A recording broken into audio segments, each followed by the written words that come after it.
Hello, this is Aaron Wall, and this is a free internet marketing video focused on why, if I was starting internet marketing from scratch and working on my first site, I would start by creating a blog. And I think there's 7 core tenets that really make a blog stand out from a lot of other websites. 1, they're easy to set up and update. 2, they have many feedback mechanisms. 3, it's easy to track how ideas spread. 4, it's easy to join the conversation. 5, there's many different ways for ideas to spread. 6, blogs have many signs of social proof and value. And number 7 is when people read a blog, it doesn't feel like they're reading an ad. So I'll go through each of those 7 and put more background behind them. So for being easy to set up and maintain, not only are they some of the leading blog platforms like WordPress have large developer communities behind them, but many of them also have many free designs you can use. And the nice thing is, if you ever want to change your design, it's just updating that one template set, and you don't have to keep updating each page. It's just you just click publish, and when you update your design, it updates all the different things. And there's plugins that you can use site-wide as well, and a lot of people do this programming for free, and you get to tap all that open source value for free. So the second important aspect was that there's many feedback mechanisms, and a lot of people who do well, don't know why they do well or when they did well or what caused them to succeed. And it's easy to get frustrated if you feel like you're starting a new site and you're all out on your own and nothing's happening. But with blogs, you can get comments on them, you can get trackbacks, people can link to you, you can get RSS subscribers, and all these different forms of feedback will let you know whether or not people like what you're doing.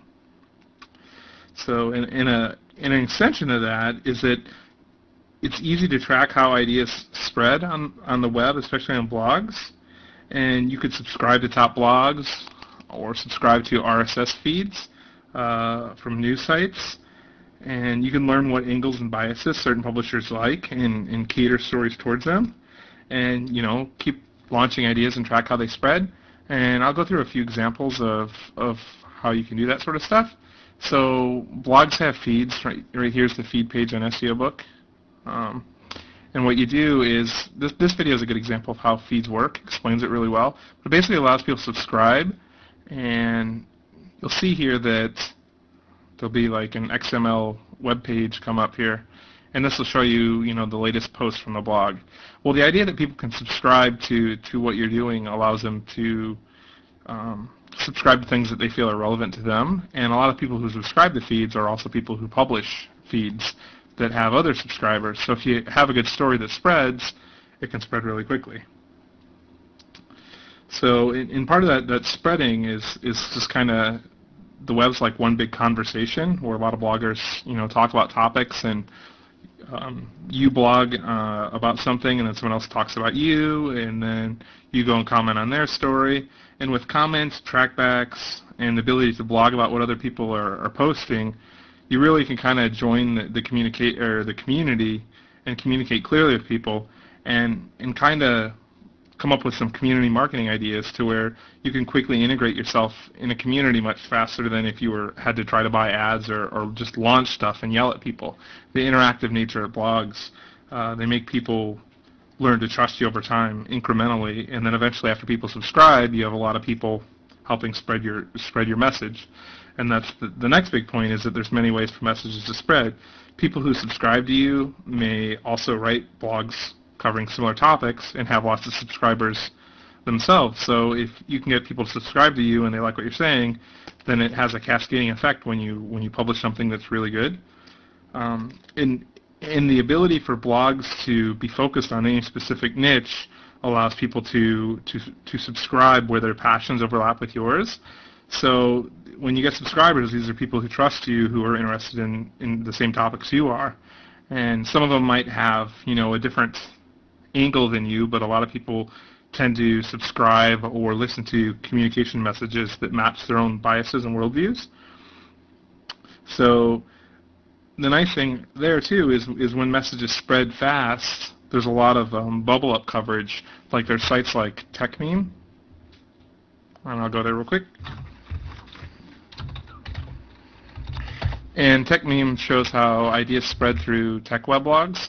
There's also similar ideas out there for political blogs and some other stuff. And so the Yahoo story is popular right now, as you can see here. And from there, another nice thing of how all those ideas are spreading is that there's people who keep track of some of those sorts of things. So you can look at, the comment counts on your site, and people can get an example of why other people trust you, or if other people trust you, they can see that by looking at the number of comments you have. Some sites have feed readers that allow people to subscribe to stuff, and some of those feed readers show counts. Like, for example, here's one of my feeds on SEO Book that has 8,000 subscribers. Here's another one with another 1,000. And these are just on Google, so these numbers are kind of low. But if 9,000 people or 10,000 people are subscribing to everything you say, that's a lot of people who can help spread your messages once you launch something good. And some of the feed readers, like Google Reader, also recommend related feeds based on people who subscribe to feeds similar to the feeds that you read. So in a sense, just by publishing a blog, you got all these different outlets where you can be seen and get additional exposure. And the nice thing is when other people blog about you and mention you on their site, the people who subscribe to their site trust them a lot. So when other people talk about you, it's better than when you talk about yourself. And the same is conversely true. If you're linking out to other sites that are really good and people notice that, some of those sites will be able to sell more, influence more, get more subscribers, and some of them will thank you back by mentioning you as well. And the last important thing to look at is that the web keeps getting more commercial, and links keep getting harder to get if you have like a static, boring website that has no interactive elements to it. And I mean, almost every day I get spammed asking for someone to buy links from me, or link swap, or something like that. And the thing is, more and more people are getting that more and more often.